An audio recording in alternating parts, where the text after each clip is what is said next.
Welcome to the PoliTalker. A lot of things have happened in this political week, and people accusing the APC of being in connivance with the INEC to disenfranchise Nigerians and the ADC. That's when Peter Obi was in Labour Party was facing problems. The moment he left there and went to the ADC, Labour Party problems automatically ceased and ADC's problems started. What do you have to say about this? Is the president's hand involved in this? You have actually answered the question by saying that when Peter Obi was in Labour Party, they had issues. Now Peter Obi moves to ADC. They are having issues. Peter Obi is a common factor, not APC. Did APC create the problem in Labour Party too? So political parties usually have leaders.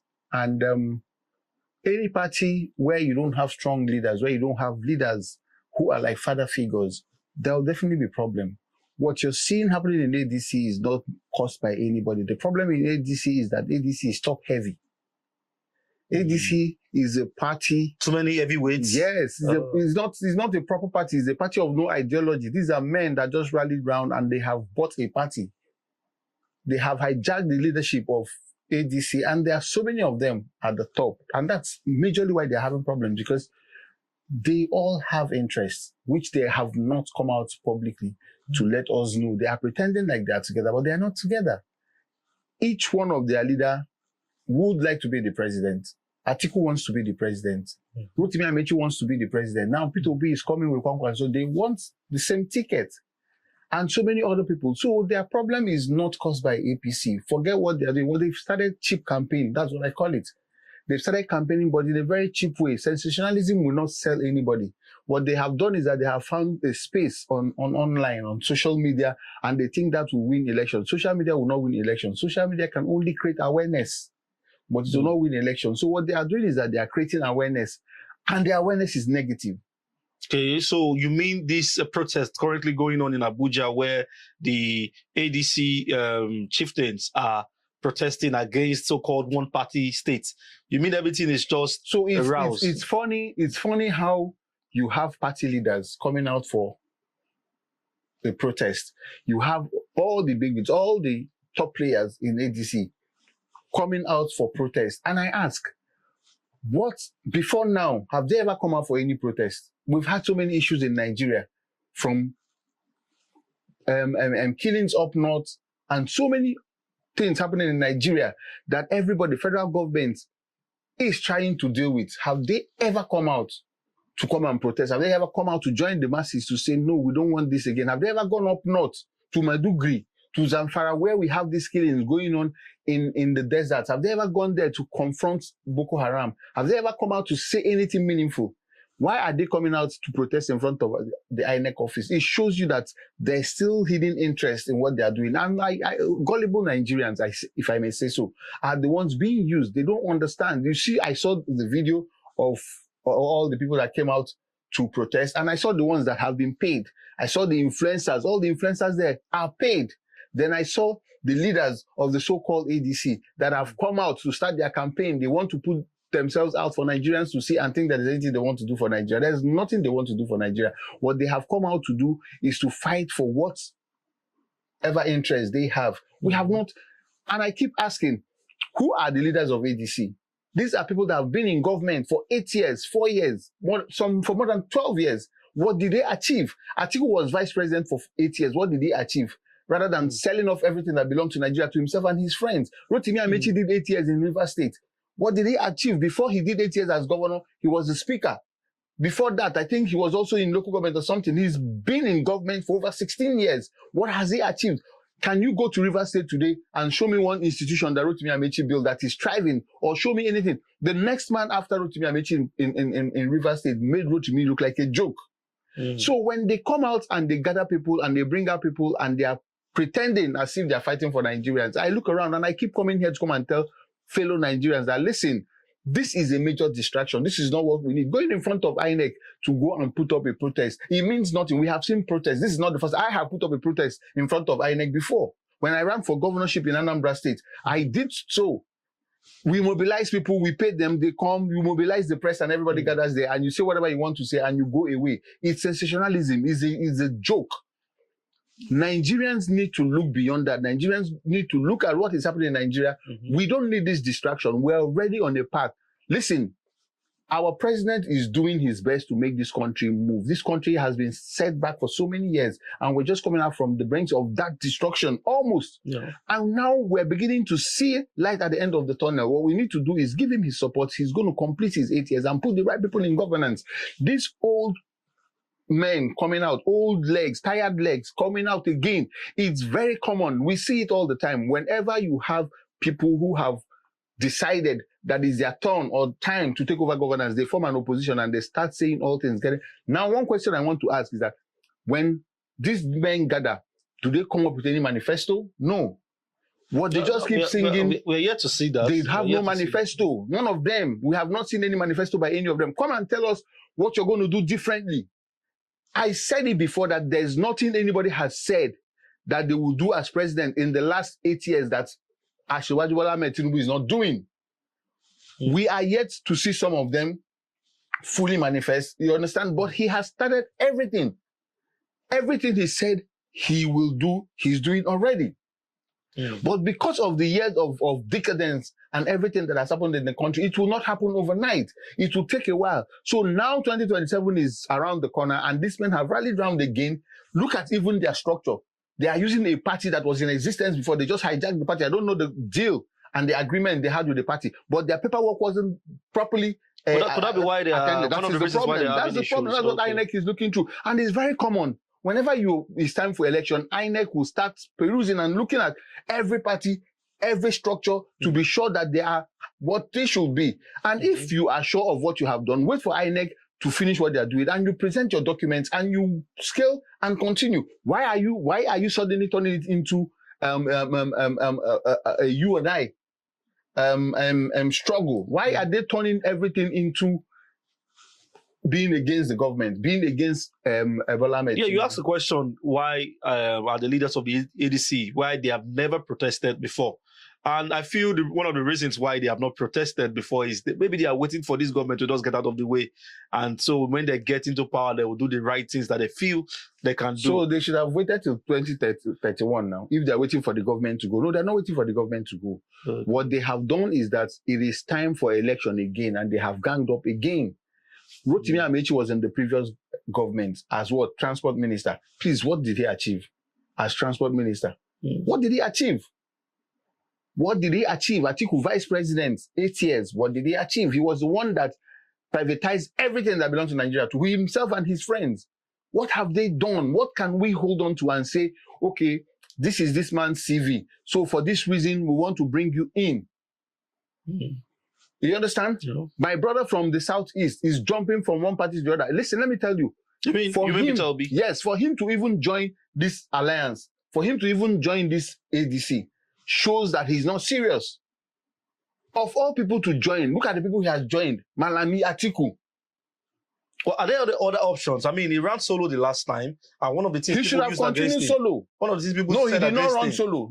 He cannot run presidency solo. No, as in when I mean he was in Labour Party. He should have continued with Labour. He was the biggest name in the Labour Party, and that is what I'm telling you. The advice of Atiku he lacks leadership quality.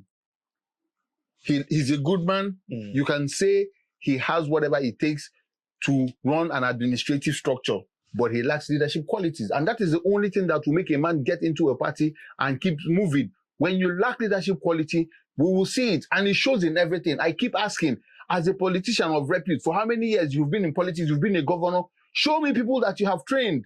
Show me people you have mentored. Show me people you have put in position as a leader. That's what shows that you are a leader. Can a leader not have followers? Where are your followers? Show me the people who followed you. You completed your tenure in Anambra State and you brought a cowboy. I keep saying it. Willie Obiano, from nowhere, from America, yes. His hair was cut in government house in Anambra State. They brought him to government house. He came with Jerry coils.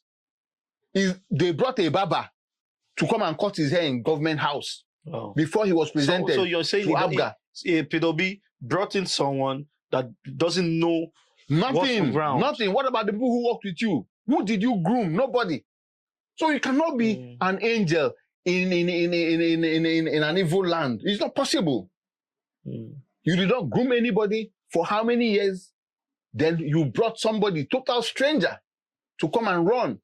After that again, you brought somebody else from Lagos, someone in the corporate world again, to come and impose on Anambra people. And you say you are a leader. He's not a leader. He should wait for appointments. Let him lobby for appointments like economic committee head or something, or ministerial position where his administrative qualities will be seen. The office of the president is also a very good administrative. The office of a president is not only about being an administrator. The office of for you to be a president, first of all, you have to be a politician in a democratic government. You have to be a leader. Then you have to have administrative skill. Okay. So you cannot run as a president with only having administrative skill. They are all just talking. Yeah. One more question on this ADC before we move on to other topics. The ADC, I've seen flyers. I don't know if it's official, but I've seen flyers and I've heard, from the street that people are doing posters of Peter Obi as president, Kwankwaso as vice president, almost as if Atiku or Malami or the other guys do not exist in the party. Rotimi Amechi. Yes, almost as if they are not in the party. You see, what's your take on that? It boils down to the same thing we're saying, that they are just running to social media for sensationalism. They're just running to the media to just put up a face, put up a front, because they know that they have no depth. They know they have not done any work. Why will anybody think that ADC will give their ticket to Peter Obi and Kwankwaso when Atiku is there? Has he said to Nigerians that he's not going to run? What do they think Rotimi Amechi wants? And if truly Atiku suddenly decides that he's not running, then it means they're not serious. That means they're just looking for a deal. They are looking for what will get into their pocket. Because at the point you come out and say you want to run for presidency and suddenly you accept a deal that will put you backstage, then that means you are not serious in the first place. What are they going to offer Rotimi Amechi that will make him suddenly step down for them? And Atiku that will make them step down for them, for Peter Obi and Kwankwaso to have the ticket? I don't think so. I think what they're doing is that, there's so much belief in what I think is happening is that they want to use Peter Obi and Kwankwaso to pull obedience to the party. When it's time, and the Kwankwaso movement. When it's time for primaries, Atiku will play his usual game. He's going to pull the carpet under their feet. He did it in 2023. He did it to the likes of Wike and Peter Obi and the rest of them. And maybe it might be too late for them to exactly, to another party. Exactly. That's what he's going to do again. So Peter Obi will be stranded once again. Well, all well and good. Obedience will definitely make noise and he will find somewhere to go. But it shows unseriousness. It shows unstable structure. I don't think these people are worth the noise and the attention they are being given. They are not serious. Let Nigerians focus. Let us not make that mistake again. We have made mistakes so many times in the past. Let us focus. The man we have as our president at this point has Nigeria at heart. And he's doing so much to make sure things work in this country. And not only that, he's still grooming another set of leaders. He's grooming a set of politicians in the country, which is what I always say, that let us follow someone who has a track record. You cannot sit down today and ask who did Asiwaju groom, or who are his followers, or who did he mentor. There are so many of them. In fact, the biggest, the strongest politicians right now in position and everything are people that he has mentored. So we can see that you cannot say you are a leader, and we cannot look behind you and see the people who are following you that you have mentored that are like you. And I keep saying it, anybody who cannot do that, there's nothing you can tell us. Listen, to oppose is very easy. Opposition, playing the opposition party is the easiest thing to do in politics, in everything. It's very easy to tear down.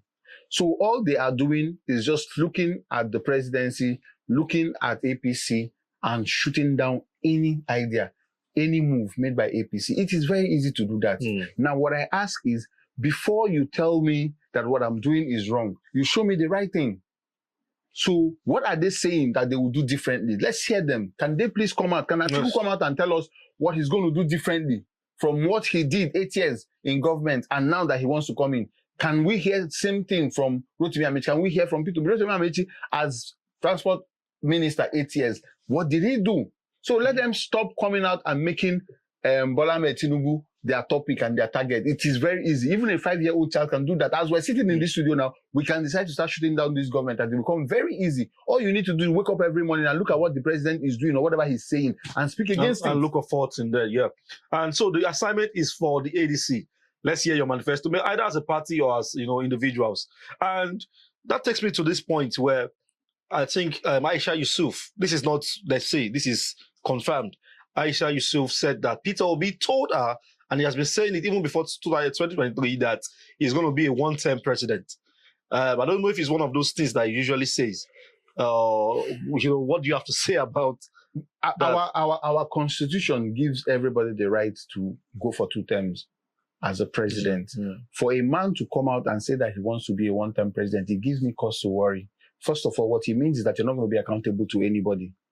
What it means is that the minute you get in there, you just have 4 years. Now you're going to do whatever you want to do for the 4 years and go.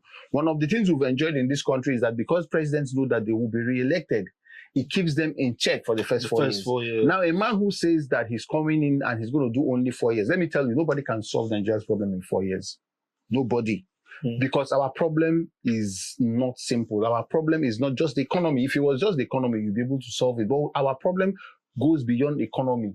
Our problem is structural. Our problem has to do with our religion. Our problem has to do with our tribes and so many other things, regions. And there are so many people, I keep saying it, there are cabals that we have to dismantle, first of all, for Nigeria to move forward. You cannot even identify them in 4 years. So if any man is saying that I will just do 1 term and go, the person is a joke. It shows that you have no idea of the job you want to take. Secondly, or you are so desperate that you're willing to agree for anything. How do you guarantee us that after 4 years you will go? How do you guarantee us that you're going to achieve anything in 4 years? And I can tell you for free that you cannot change Nigeria in 4 years.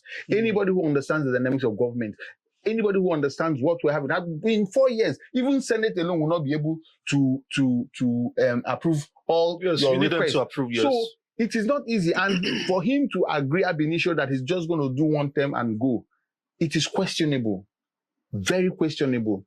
And like I keep saying, we need to be careful. We as Nigerians need to be careful this time around. And that is what I want to say. What I will keep emphasizing is that we need to be careful so that we don't drag us back again. I like why you mentioned that the Senate would not, approve some of your bills, even, that easily. And that's one of the things that, drag government, the oversight function of the Senate. And on that note, people have accused the current Senate of not performing their oversight functions, like, especially when the president wants to borrow money, that is get signs in a matter of hours. Nigerians are so used to jumping on the bandwagon. Nigerians are so used to just coming online to come and say anything. Why will you accuse the Senate? If you are a Nigerian, you have a constituency, right? And if you feel that your senator is not doing well, recall him. Okay. So if you say Nigerians are not happy with the Senate, why don't Nigerians recall all their senators and vote in new people? I don't believe in just saying things for saying sake. Like I told you, that is very easy to tear down. Now we know that for any Senate, even in America, the party with majority will definitely control the Senate. It is known anywhere in the world. So if APC has majority of the senators, what you should do is to fight to make sure that in the next election, you have majority. You cannot sit down and go online and keep complaining about Senate, complaining about president, complaining about what about your governors, what about your local government? Start from there. And like I said, if every constituent can say, in the next election, we're going to pull this senator and we're going to bring it. So after all, the senators we have there, you people voted them in. If they are corrupt, it means you are corrupt. How dare you in your own constituency allow a corrupt president, a corrupt senator to go to Abuja to represent you? It means you are corrupt. Have you seen elections being conducted in some of these areas where we're talking about? The corruption there is worse than the corruption you're talking about. Yes. So if you have voted a corrupt person in Senate and you're coming online to come and complain that the Senate is corrupt, man, the problem is your problem. Go back home and recall the senator and vote in the right person. If we all vote in the right senators from our own constituency, we will not come here and be talking about Senate. But as long as we still play the politics of stomach infrastructure in our various constituencies, in our various grassroots levels, and we're coming on social media because it's so easy to buy data and just type anything. Listen, let me tell you, Nigerians, our problem is in our hand and it's not in any APC or any president or anybody. The president we have is doing very well and he should be encouraged. And I want every Nigerian to note that we should not be distracted by the so-called coalition or opposition. They are not good for us. They will not do anything. They are tired legs. They have been tested and they are not trusted. They simply just change the face of the chameleon to come to deceive Nigerians. New party, new mantra, and they think we'll fall for it. We will not fall for it. Same old men in their clothes, in their skin. And they have come again, they have gathered. Why are they suddenly gathering? We have had issues that they should have come out a long time ago to fight, to speak against, to mobilize. They did not come out. Suddenly now it's time for election. They are gathering young Nigerians to come and protest with them. Did any of them come out with their children? Did Atiku come out with his sons? Did Rotimi Amechi come out with his sons? Did Peter Obi come with his son? No, they did not. They left them at home, came with security, and they have gathered you to come and protest with them. Listen, let me tell you, nothing good will come out of that coalition, whether you like it or not. And I'm telling you for free. On that note, the job is for ADC to get their acts right and, take some of the advices that have been given here today. It's the PoliTalker. Follow us on all social media platforms at the PoliTalker and catch us next time. Thank you.